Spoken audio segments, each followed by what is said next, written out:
Olá, pessoal das suas conversas, tudo bem com vocês?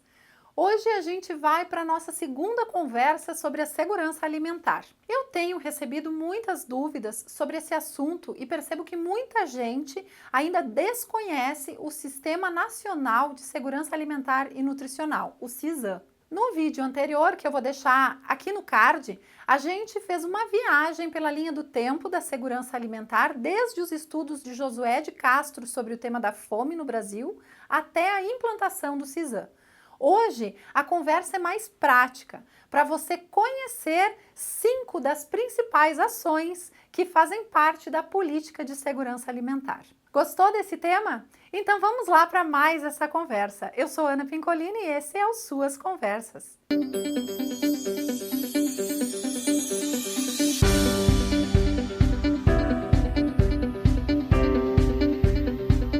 Olá, pessoal do Suas Conversas, tudo bem com vocês? Muito se fala da segurança alimentar, mas muita gente ainda não tem muito claras as principais ações dessa política pública. Isso se dá, em parte, porque, embora ela tenha sido implementada em nível de estados e da União, muitos municípios ainda não têm a sua política de segurança alimentar. A primeira referência oficial à expressão segurança alimentar ocorreu em 1985, quando o Ministério da Agricultura lançou uma proposta de política nacional. Especialmente depois da criação da LOSAN, a Lei Orgânica da Segurança Alimentar, e do SISAN, o Sistema Nacional de Segurança Alimentar e Nutricional, a expressão foi mais popularizada, embora muitos ainda não tenham se apropriado das ações do SISAN de forma mais palpável. Como vamos lutar para implantar a política de segurança alimentar nos nossos municípios se a gente não tem clareza de que ações fazem parte dessa política, não é mesmo? É disso que a gente vai falar hoje. Mas antes, não se esqueça de curtir esse vídeo e se inscrever aqui no nosso canal, clicando no sininho das notificações para ser avisado sempre que eu coloco vídeo novo por aqui. Antes de mais nada, o que é o SISAN? O SISAN é um sistema de gestão intersetorial que envolve a integração de esforços entre o Estado e a sociedade em ações e programas estratégicos. Suas ações e programas abrangem desde o fomento à produção até a comercialização, distribuição e consumo de alimentos saudáveis como forma de garantia do direito humano à alimentação adequada. Mas o que é o direito humano à alimentação adequada? Esse direito está contemplado no artigo 25 da Declaração Universal dos Direitos Humanos de 1948. No Brasil, depois de uma ampla mobilização social, em 2010 foi aprovada a Emenda Constitucional número 64, que incluiu a alimentação no artigo 6º da Constituição Federal, o que infelizmente não significa a garantia desse direito na prática, mas felizmente, por outro lado, é um passo importante em direção a essa garantia, pois pelo menos na nossa lei maior, o Estado brasileiro reconhece a alimentação enquanto um direito. Um documento muito interessante sobre esse tema, que eu vou deixar o link aqui nas referências do vídeo, para você baixar, é o livro Direito Humano à Alimentação Adequada e Sistema Nacional de Segurança Alimentar e Nutricional.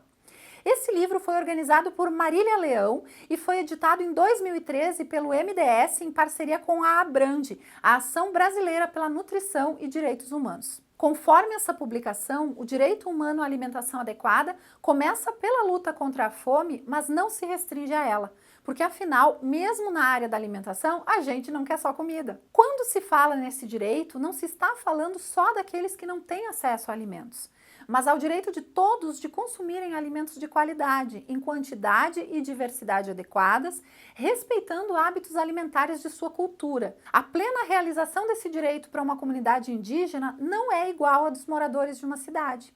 As comunidades indígenas necessitam de terra para plantar, coletar e caçar. Os moradores de um bairro necessitam de trabalho, renda, acesso à água. As pessoas que possuem necessidades alimentares especiais precisam de acesso e informação sobre os alimentos adequados para sua necessidade. E as pessoas em geral, mesmo quem tem condições de comprar seus alimentos, precisam de informação para fazerem escolhas saudáveis, por exemplo, rótulos confiáveis e de fácil compreensão. Nesse mesmo documento, na página 30, a gente encontra essa figura, que mostra que a alimentação adequada tem a ver com várias dimensões, como diversidade, qualidade sanitária, adequação nutricional, ser livre de contaminantes, o respeito à cultura alimentar regional, o acesso a informações e a garantia de outros direitos. Além de garantir o direito humano à alimentação adequada, o CISAM tem como objetivos monitorar e avaliar as mudanças que ocorrem ao longo do tempo na área da alimentação e nutrição e avaliar a efetividade dos programas e ações de segurança alimentar sobre a população. Atualmente, todos os estados do Brasil e o Distrito Federal aderiram ao CISAM, mas muitos municípios não. O município interessado precisa contatar a Câmara Intersetorial de Segurança Alimentar e Nutricional, que é a CAISAN,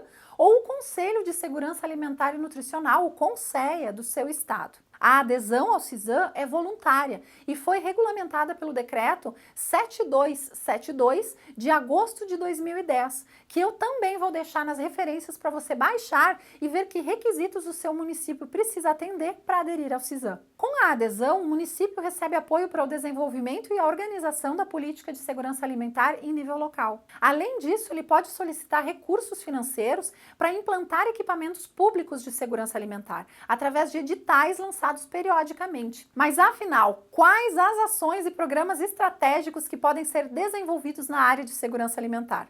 A gente vai falar de 5 deles. O primeiro se chama ADA, Ação de Distribuição de Alimentos. Atualmente ela é coordenada pela Secretaria Nacional de Inclusão Social e Produtiva Rural do Ministério da Cidadania. O público-alvo dessa ação são as comunidades indígenas e quilombolas, tendo como parceiros a Fundação Nacional do Índio, a FUNAI, a Secretaria Especial de Saúde Indígena, que é a CESAI, e a Fundação Cultural Palmares. A segunda ação é o programa Banco de Alimentos, que são locais que fazem captação e distribuição gratuita de gêneros alimentícios, oriundos de doações de empresas privadas ou mesmo de setores públicos.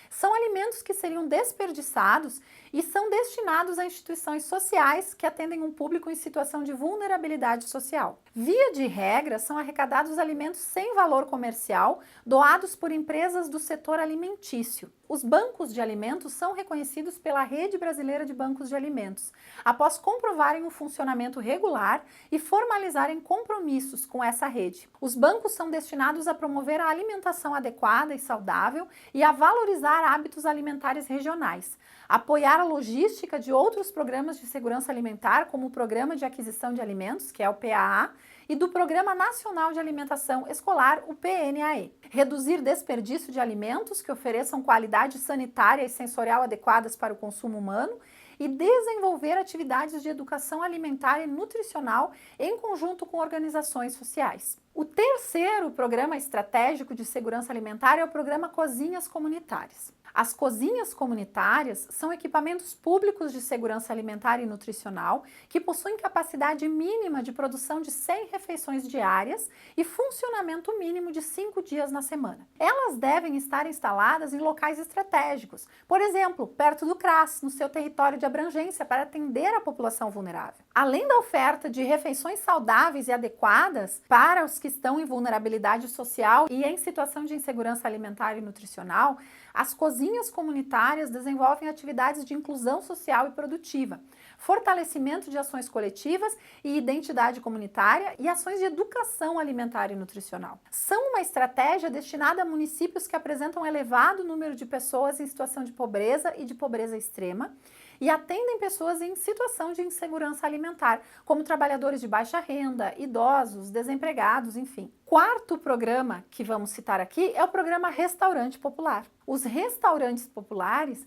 têm por objetivo ampliar a oferta de refeições nutricionalmente adequadas a preços acessíveis à população vulnerável. São um programa estratégico dirigido a municípios com mais de 100 mil habitantes que apresentam elevado número de pessoas em situação de pobreza ou pobreza extrema. O acesso aos restaurantes populares é universal, então qualquer pessoa pode ir, mas existe a prioridade para grupos populacionais específicos em situação de insegurança alimentar e nutricional e vulnerabilidade social. Então é recomendado que os restaurantes populares estejam localizados em pontos da cidade com grande movimentação de trabalhadores de baixa renda, seja formais ou informais, como por exemplo nas áreas centrais das cidades e próximos a locais de transporte. Também podem estar em áreas periféricas, com grande concentração de população em situação de risco ou vulnerabilidade alimentar e nutricional. Como o acesso é universal, a orientação é que se adotem preços diferenciados de acordo com a condição e o perfil socioeconômico dos usuários. sendo que os usuários do CRAS, do Centro Pop Rua, pessoas em situação de extrema pobreza, poderão pagar um valor simbólico ou mesmo não pagar pela refeição, enquanto os demais usuários poderão pagar somente o custo da refeição. O quinto e último programa estratégico é o programa Cisternas, que consiste na implantação de tecnologias de captação da água da chuva para apoiar a produção agrícola e a criação de pequenos animais. Existem vários tipos de cisternas com diferentes tecnologias construtivas, conforme as características de onde ela será implantada. O público-alvo do programa Cisternas são famílias que tenham um cadastro único, residam na área rural e tenham acesso precário à água de qualidade. Além dessas 5 ações e programas, existem outros, como o PAA, que é o Programa de Aquisição de Alimentos, o Programa de Fomento às Atividades Produtivas Rurais, o Programa Nacional da Agricultura Urbana e Periurbana, as Unidades de Distribuição da Agricultura Familiar e o Pacto Nacional para a Alimentação Saudável. Eu vou deixar o link do site do Ministério da Cidadania, onde você pode ver todas as ações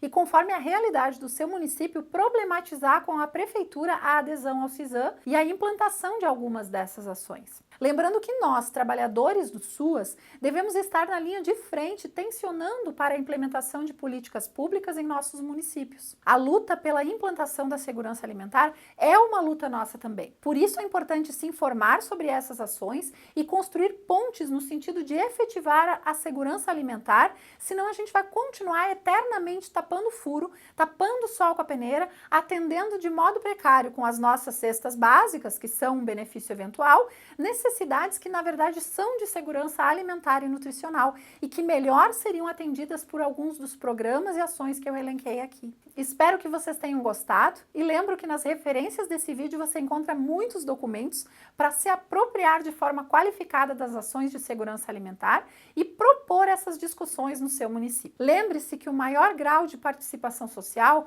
é a possibilidade de influenciar decisões. E para influenciar decisões, num sentido do direito e não da ajuda e da caridade, nós precisamos estar bem informados sobre as ações das políticas públicas que existem e as necessidades de implementá-las. Eu espero que vocês tenham gostado desse vídeo. Inscrevam-se aqui no nosso canal, comentem, compartilhem esse vídeo para que mais pessoas tenham acesso a esse conhecimento.